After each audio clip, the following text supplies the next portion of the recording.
Subscribe to our YouTube channel for in-depth interviews of India Inc. and press the bell icon so that you do not miss our updates.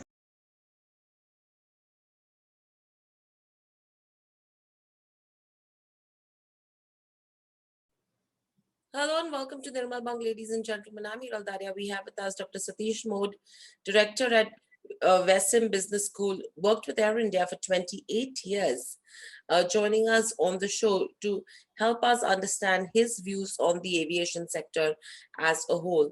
Welcome to the show, Dr. Satish. My first question coming to you is, how are you seeing that India's civil aviation sector is shaking off the stress of the pandemic if you have to compare ourselves with the other global markets? Indian aviation sector, I think, is picking up in last 2 months. If I talk about my own experience, in November or December, I went to Gandhinagar by flight. At that time, the flight was 50-60% full. And at the airport, I could see a kind of panic situation when they were being offered to wear those kind of suit. They were all being very hesitant and body language was not good. Then in January, I went to Goa and I was there for 3-4 days. While going at the airport in January, in Mumbai airport, I found people were happily asking for suit, give me my suit, whether it is middle seat. So that kind of shock was gone. And they knew that if they are traveling, they will have no issues wearing those suits and those headgear which they were giving. And the flight was full. In fact, while uh, while returning from Goa, the flight was so full that I found some passengers were not getting seats. Wow. That was the condition. And when I was in Goa, I asked a few people that how is business here? They said the property renting rates have gone up by 20 to 30% in Goa. Wow. I will give you third experience. Just last week I went to Bangalore. You might be saying that how in pandemic you are traveling so much. But yes, I have been traveling. So last I returned from Bangalore this last week, and you will be surprised to know Air India flight was full while going and while coming back. And you know that I am Air India. I had worked with Air India, so I had a staff ticket, and I can be upgraded to J class if there are no seat in economy class. But I couldn't get a seat in economy. I couldn't get a seat in business class while going, and the same thing was true even while coming. Wow. So you can see that people are traveling. So I think whatever number of flights are there, pandemic effect is nearly gone. That is my first observation. Right, and that's an interesting take, Dr. Satish, as well. But now, when you look at the sector, since the time COVID hit us in the month of March, from the lockdown to now, yes, we did see a couple of months where there was no taking off, no landing happening. They were completely shut down. How has that overall impact been taken by the sector? If you look at from airline perspective, they are in really bad shape because you have to maintain your equipment airworthy all the time. You cannot just have number of aircraft, 150 aircraft with maybe say Air India or more than 180, 200 aircraft with Indigo. All these aircraft, when they are not flying, they are parked somewhere in the bay at the airport, and you cannot just simply leave them there. So they have to be maintained, serviced, certified, and mandatory flights to be flown. And the cost of acquiring these assets is huge. So if there is no revenue and you have to maintain this aircraft, these airlines have really accumulated huge losses. Other day I was reading these reports on Mint and other newspapers. Uh, Nearly more than 21,000 crore losses are expected for this financial year for these airlines. And the investment which goes into building up these capacities and the growth which was there more than 10% in the aviation industry for which all these airlines had planned.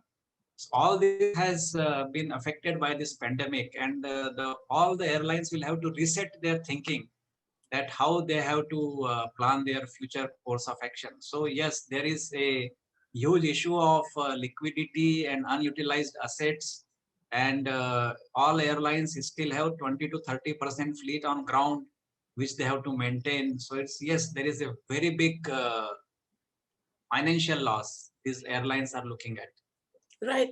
So, when we talk about a financial loss also that the airlines are staring at, I was reading where the International Civil Aviation Organization is estimating a loss of around $370 billion. $370 billion worth of gross passenger operating revenue for the year gone by.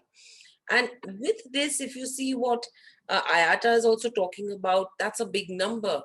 Do you think survival is going to be easy for the aviation companies? If they don't get funding from the government, it will be very difficult to survive. If you look at these numbers which you quoted, Mhm.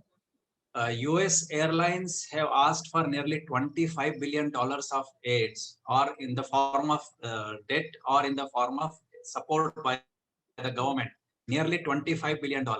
Even Japanese airlines have requested some $80 billion from their government. Australian Airlines, Singapore Airlines, Emirates, airlines based in Dubai, they are all looking at good financial support from the government. And I am sure government of India must also be looking at giving some kind of financial support to these distressed airline. But the airlines in India will have to come together. All operators, they will have to collaborate Mm. and come together and put their figures of losses to the government and present them a picture that this is what is happening with us. But so far, I have not seen that kind of effort being done by the airlines in India, sadly.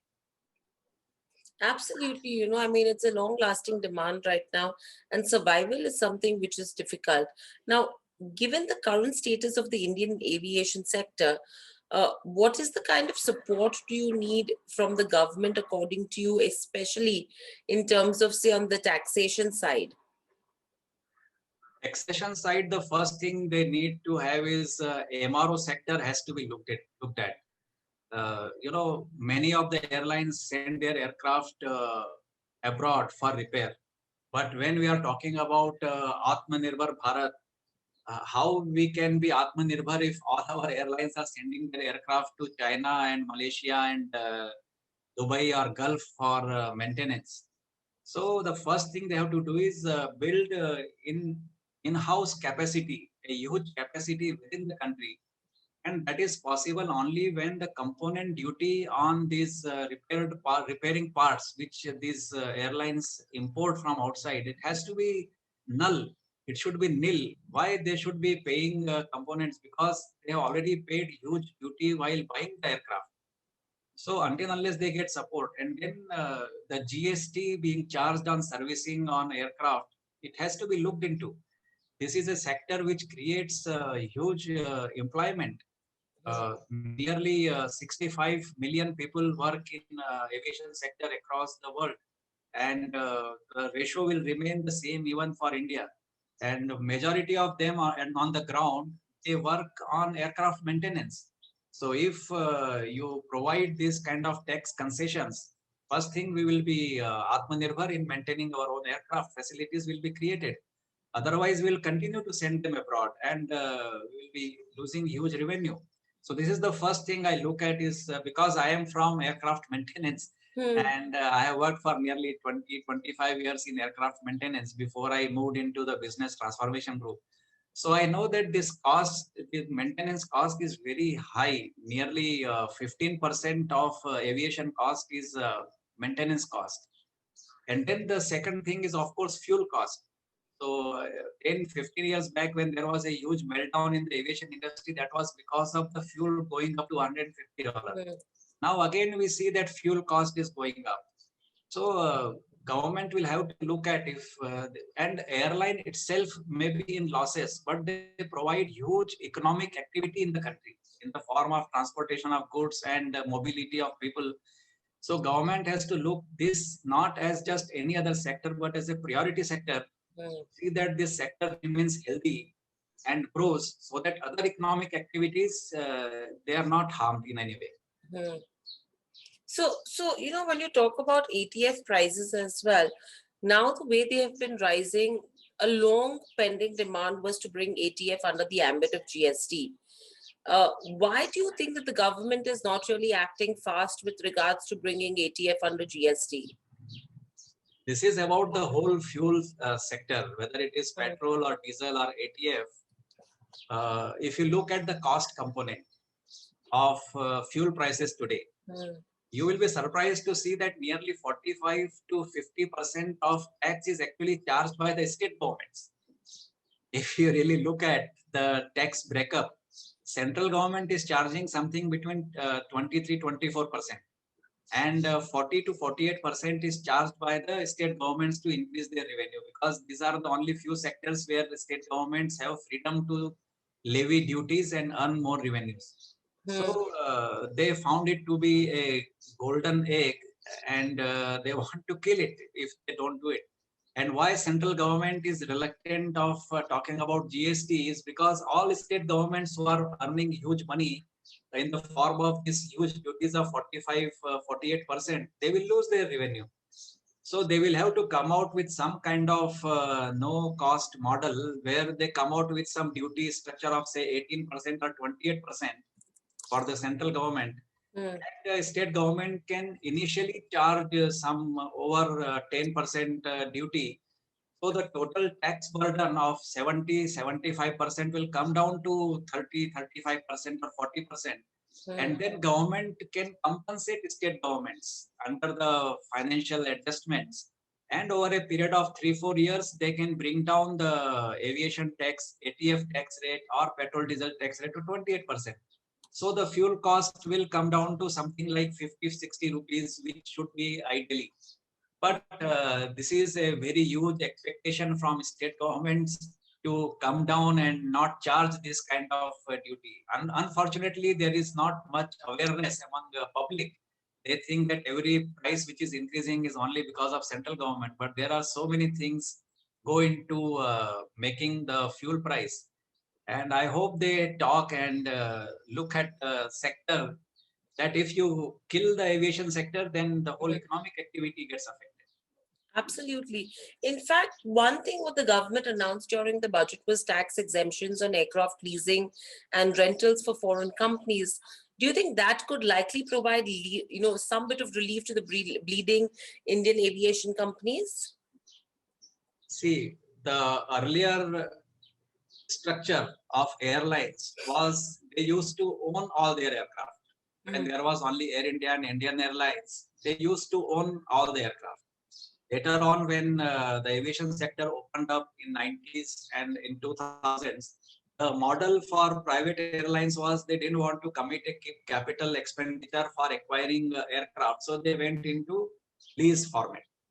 But most of these leasing comes from GE Financial Services and all those companies.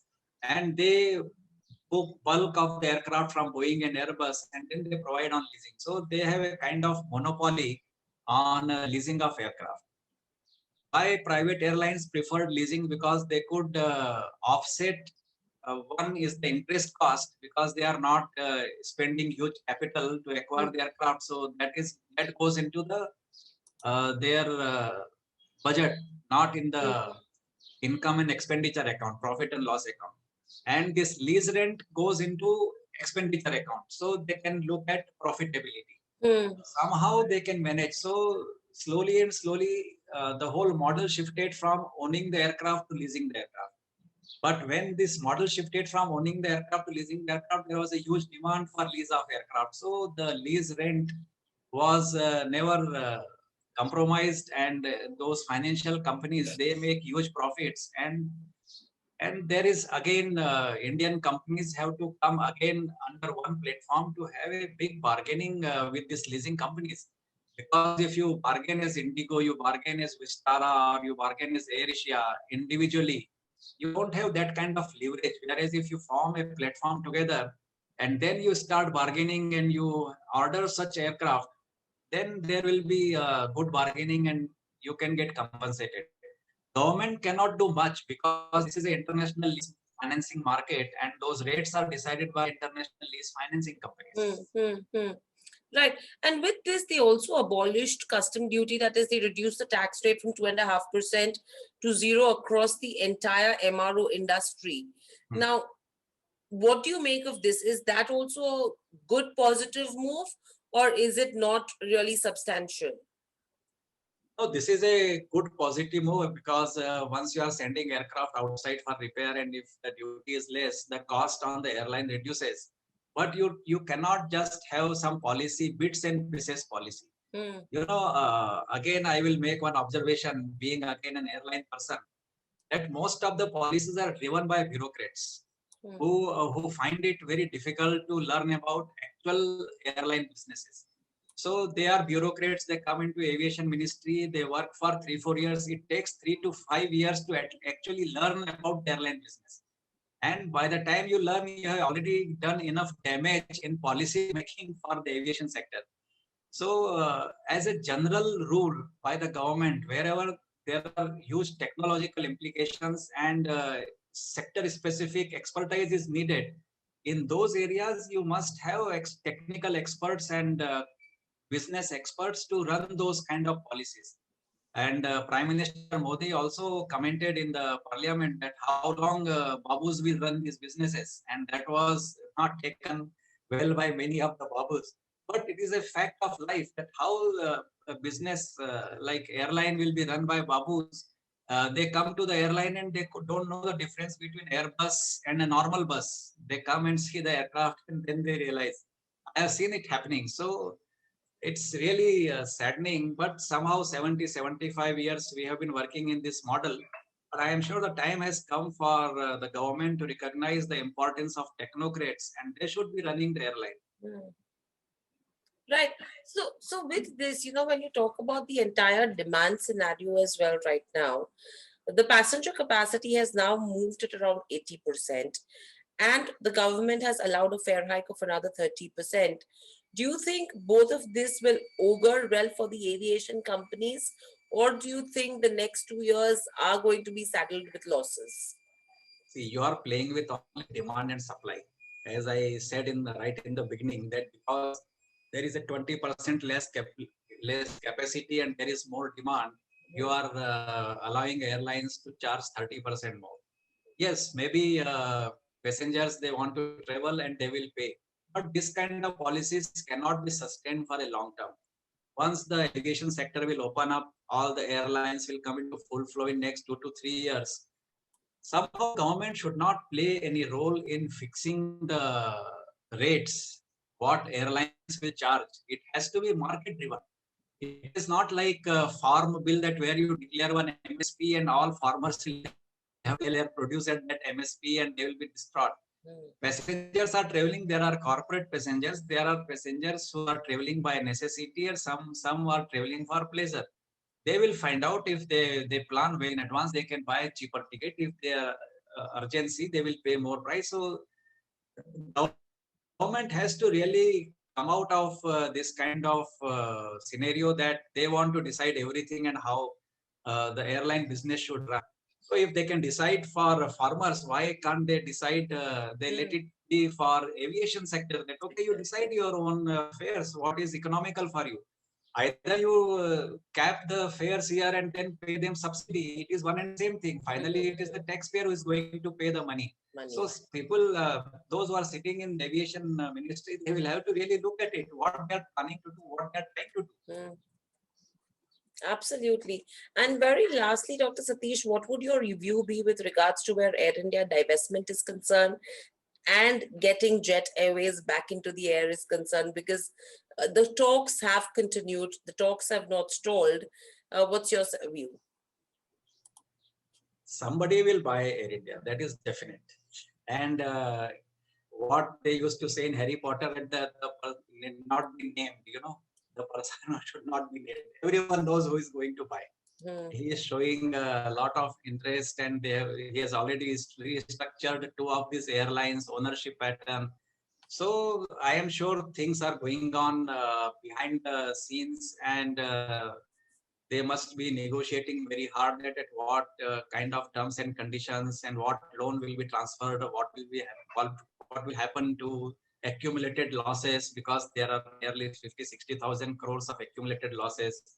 So until unless like there is a bad bank, maybe there will be some bad airline bank which will absorb all these airline losses. So these things are going, but I am sure with what Prime Minister talked in Parliament, that Babus cannot run all the businesses. So it is.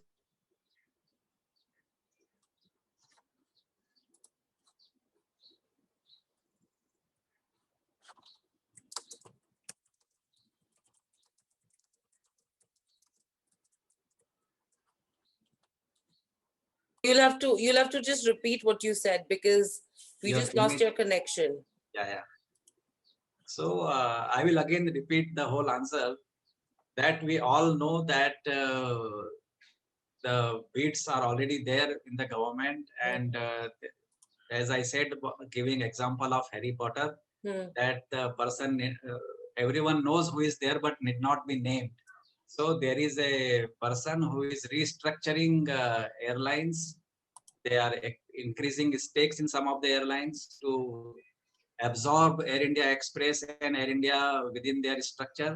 So things are going at the back door, or some places talks are going on where they are looking at what kind of deal will be there. Mostly it is about the financial deal, because 50-60,000 crore of accumulated losses, 40-45,000 crore of debts have to be adjusted, and the new owner is not going to take all that 1 lakh crore of debt while buying these airlines. So there will be some cut. So I said that, like bad bank, there will be some bad airline bank which will absorb all these losses, and government will recoup those losses from some other means.